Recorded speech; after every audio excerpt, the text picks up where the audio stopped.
Bonjour, je m'appelle Bernard Lestume, je suis mathématicien et je vais vous parler de perfectoïdes. Alors on va commencer par quelque chose que tout le monde connaît bien.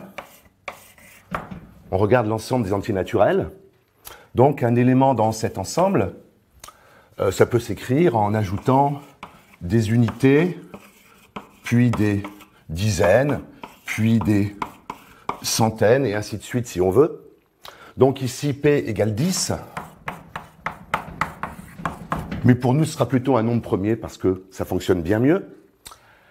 Et les AI ici, ce sont donc les chiffres qui vont entre 0 et 9 d'habitude, donc entre 0 et P-1 ici.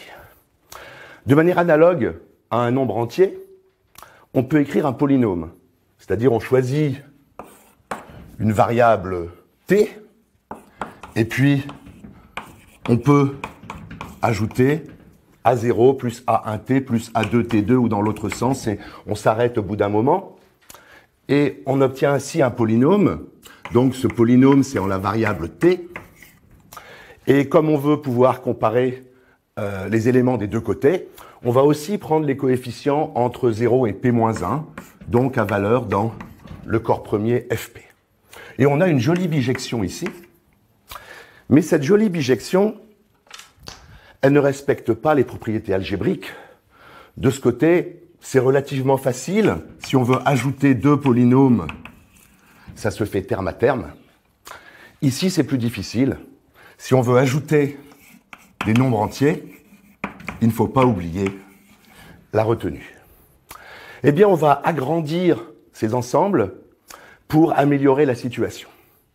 La première étape, ça consiste à passer au nombre décimaux. Autrement dit, on autorise des puissances négatives de P. Et de l'autre côté, on peut faire la même chose. On autorise des puissances négatives de T. Deuxième étape, on complète. On autorise les puissances de P jusqu'à l'infini et les puissances de T jusqu'à l'infini. Donc si on fait ça, on obtient ce qu'on appelle le corps des nombres p-adiques d'un côté, et de l'autre côté, on obtient le corps des séries de Laurent sur Fp. Et on fait une deuxième étape analogue à la première, qui consiste maintenant à rajouter des racines pm de P.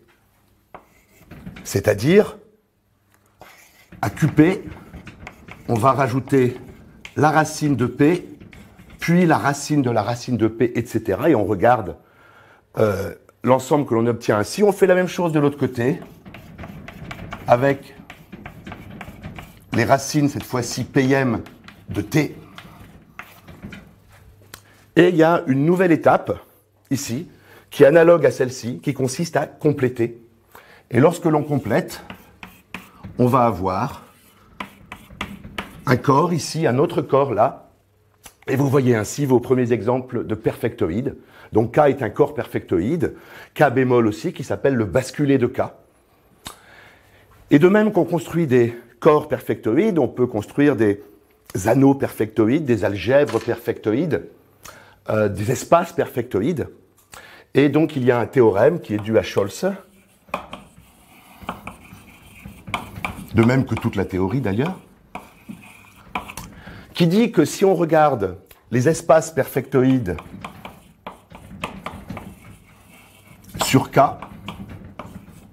ou les espaces perfectoïdes sur son basculé, eh bien ces deux catégories sont équivalentes.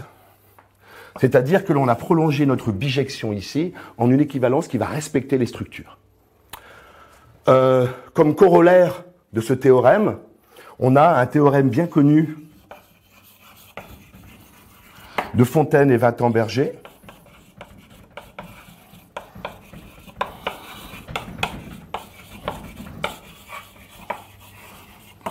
qui dit que le groupe de Galois de K est isomorphe au groupe de Galois de son basculé.